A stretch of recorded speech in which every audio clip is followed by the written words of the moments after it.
wash away your sins. Let the water wash away your sins. Now that this old world is ending, a new one begins. Let the water wash away your sins.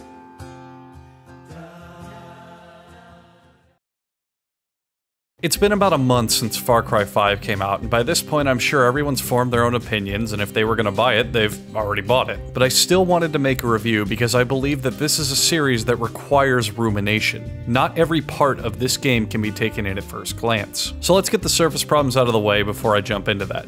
The gameplay is repetitive. It's a rehash of previous games. The graphics are stunning. Blah, blah, blah, blah, blah. Everyone and their mother has said these exact same things in their reviews. It's the typical AAA title jargon. But I also want to talk about why I really appreciate this game and the series as a whole, and how it manages to hook me in a way that a lot of big-name titles usually don't.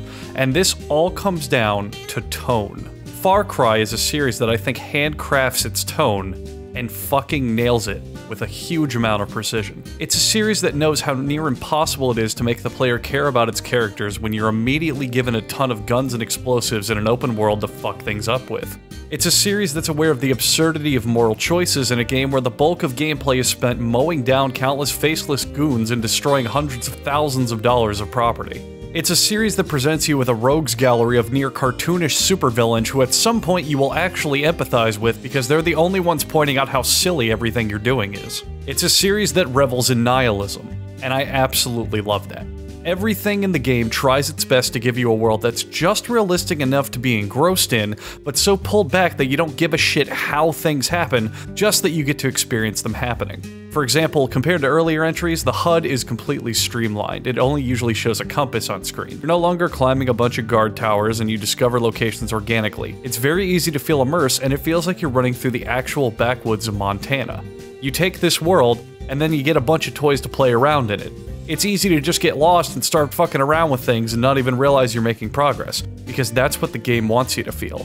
The game wants you to feel like you're inside of this world, and that everything you're doing does have an impact, whether or not the game directly says, "Mission complete. Oh, this has been accomplished. You saved this person." It does on occasion feel a bit handholdy with quest markers and all that, but never past the point where you feel like you're just going point A to point B at all times. The game knows that a majority of players are going to go in with the mentality of fuck the story, hurry up, let me shoot some shit, I don't care.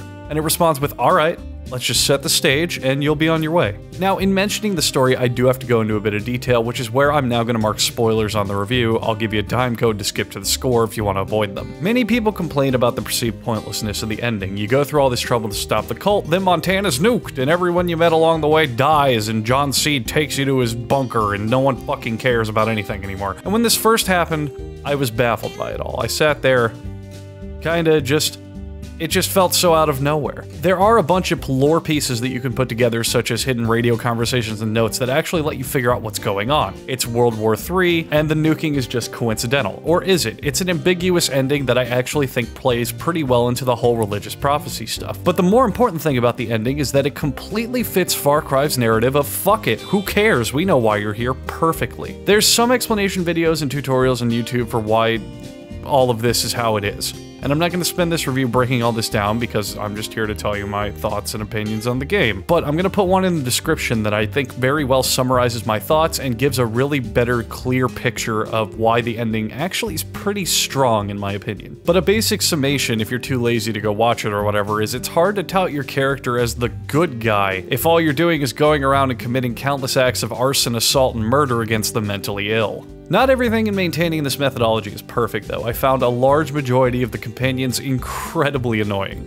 Really, really annoying. The problem is they try very hard to push the haha, we're so wacky, oh look at my crazy antics and my I'm so weird and kooky humor that plagues this style of writing. So for every bout of amusing characters like Clutch Nixon, who is a near-immortal and freedom-incarnate stuntman whose Tales of Legends were absolutely my favorite part of the game, you get companions like Herc and Sharky, who made me want to uninstall. Also, the game, for some baffling reason, went for the silent protagonist option, which makes it a lot harder to form a personal connection with your struggles in the game as you did in Far Cry 3 and 4. The whole game, though, is a bit of a wash in some ways. It seems for every step forward, they took a step back. And while overall I think they've crafted a better experience and have certainly broken out of the trap of monotonous, cinematic-driven AAA games that have been coming out, they haven't done enough or anything different enough to consider it a next step or a new level for the series. It really feels like a continuation of Far Cry 3 and 4.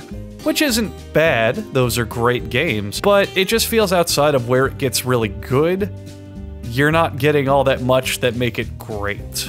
Far Cry is a series that puts great care into not caring, and I love that. It's always rough around the edges about it, but when it hits its mark on what it wants to do, it gives me some of the purest senses of fun that I've ever seen in a single-player game. Now, if you compare this to earlier entries, this one has equal give and take on improvements and setbacks, but I think it's well worth your time, especially if you go in and only use the side missions as a vehicle to progress through the plot, which I think is presented pretty interesting a lot of the time. I'm a big fan of the series. I was pleased with this. I enjoyed my time through it.